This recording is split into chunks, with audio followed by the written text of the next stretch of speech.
You read the title, you already know what this is going to be about. Let's get into it. Okay, so I get a lot of questions asking about how exactly I do my multiple time frame analysis. Today we're just going to talk about that. Nice, really simple concept. Click off if you already know how to do this. If you don't, you can stay, sit back, and enjoy the education. Okay, so first thing we're going to talk about is you almost always have to have a base time frame. If you don't have a base time frame, you need to have a base time frame. This is where 90% of your analysis is going to happen, is in the base time frame. This is where you're going to look for your entries. This is where you're going to look for price action to play out and for your triggers to happen before you enter the trade. Now, I like to use a higher time frame as well as sometimes using a lower time frame. Now, what do I mean by a higher time frame? I don't necessarily mean a higher time frame has to be in the hours or the day. A high time frame to me could be the 4 minute. The high time frame is only relative to the base time frame. I got a question because I said the high time frame in one of my videos was an hour, but somebody said that doesn't really seem like a high time frame. Well, the time frame is considered high relative to your base time frame. So if I was on the 1 second, as my base time frame, if I were to use a 1 minute, that would be considered a high time frame compared to the 1 second, right? Because if you really think about it, trading is only relative to whatever candlestick you're using. So a 1 day bar, right? If I didn't tell you this was a 1 day bar and this was a 1 minute bar, you would have no idea. Obviously we're on US 30, so it's a little bit different. But you can't tell the difference between a daily bar and a 1 minute bar, right? Like if I were to go to the 1 minute as well, this could be daily and you would have no idea. What I like to do is I'll pick a base time frame. So let's say I'm looking for a trade, and this all just depends on how frequently I want to trade. If I want to do a lot of trading, I'll use a lower time frame, like the 1 minute. Now, if you like to hold your trades for longer, you're going to use a higher length of time, let's say a 4-hour bar. Anyways, so I personally like to stick to the 15 minute. Okay, so first thing we have to pick is the base time frame. We have our base time frame, it's the 1 hour. Now we have to pick our exact triggers for entry. So let's say my trigger to enter would be when price breaks this low here. If price comes down and closes below this low here, I want to enter when price comes back to the top again. Let's say those are my conditions. So if this happens, I will enter the trade. Now, this is where using a higher time frame comes into play. Before I do that, if you guys are looking for a great broker to use, I highly recommend signing up with Hanko Trade. They have up to 500 leverage and spreads as low as 0 pips. If you want to sign up, it's really quick, really fast. You can deposit your account with crypto. Sign up with the link down below. Okay, so now this is the important part here. So when you're looking to enter, now this is where you have to get a bias as well. So this is where I jump to the higher time frame. And for me, the rule is the higher time frame is always 4 times the amount of the base time frame. So let's say your base time frame is the 1 hour. You multiply that by 4, which would be 4 hours. So that will be my high time frame. Now this time frame determines if we are in an uptrend or downtrend for me. And as I can clearly see here, we are definitely in a downtrend. Price is heading down. We have broken some recent lows over here. So price is definitely pushing lower.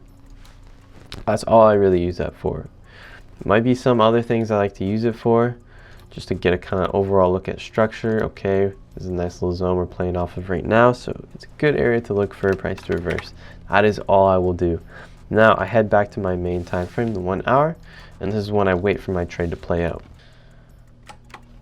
So as you can see, one of my conditions is already met. We have price breaking this low structure here and this low structure here. Now I'm looking for price to come back to a certain specific area.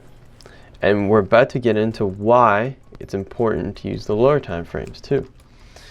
So I like to wait for price to come back to, let's say, an area where there's lots of wicks. So an area like this, an area like this over here with all these little wicks up top here. Also, we have some consolidation going on here, and then an order block here. So it looks like majority of the area to enter would be up here. So I will place a entry here and a nice stop loss above this structure here. We want to keep a nice decent stop loss away. Now for targets, we can have a static target, let's say 1 to 3, or we can actually pick an area. So we can pick the very bottom of this trend, or we can exit dynamically, but I already got into that in some other videos. So now there's something that I will do. This is where using lower time frames comes in handy. If you want to, you can jump to the lower time frames, and now you can look for an even better entry. So I'll get rid of this because that's what I would normally do if I just set it and forget it. But if you want to, you jump to the lower time frame. Now a lower time frame is going to be the opposite of higher. So if a higher, you times it by 4. For lower time frame, you divide it by 4. So the hour divided by 4 is going to be 15. So I use the 15. Now, I will look for more price action. This becomes my new base time frame for these smaller entries. So I'll look for price action to play out on the smaller time frame. So let's say, I want to enter when price breaks this low here. All right, so we don't have price breaking that low, but price has now come up. So now, look, it's come right back to our zone where we thought price would, pull back to. This is great. Now we need to come up with an entry plan. So instead of me just entering over here, which I was going to normally, and just setting my stop loss above here, we can actually have a more accurate entry now because we're on the lower time frame. So I'm going to enter with the box method. My latest video talks about the box method, and I'm going to enter off a box method. So we need to wait for price to make at least 3 green candles on this upper trend part, and we are going to take the 3 candles like that. So see, price has made 3 candles here on the MACD. So I'm going to draw a box over the candles and make sure I cover wick to wick the entire trend, and then I'm going to take it and place it below, and now this is my box. So when price closes below this box, I will take an entry. Here we go, price is closed below the box. Now I'm going to enter and put a nice stop loss, let's say above structure here. And now I will set a stop loss to the very bottom of this trend. Let me just bring it up to make it a nice even 7. And we'll call it a day. This is going to be our trade. If it wins, it loses, it loses. So go back to our base time frame, which is the hour, and we'll let this play out and see what happens. As you can see, we won that trade, price perfectly, tapped right down into our exit for a nice 1 to 7 risk to reward ratio. This is why multiple time frame analysis is very useful. For those wondering about my course, I know a lot of you guys are asking questions. You stuck around this long. My course will be coming out soon, trying to get it out for sometime mid-June. We'll see how it goes. Can't make any promises, but yeah.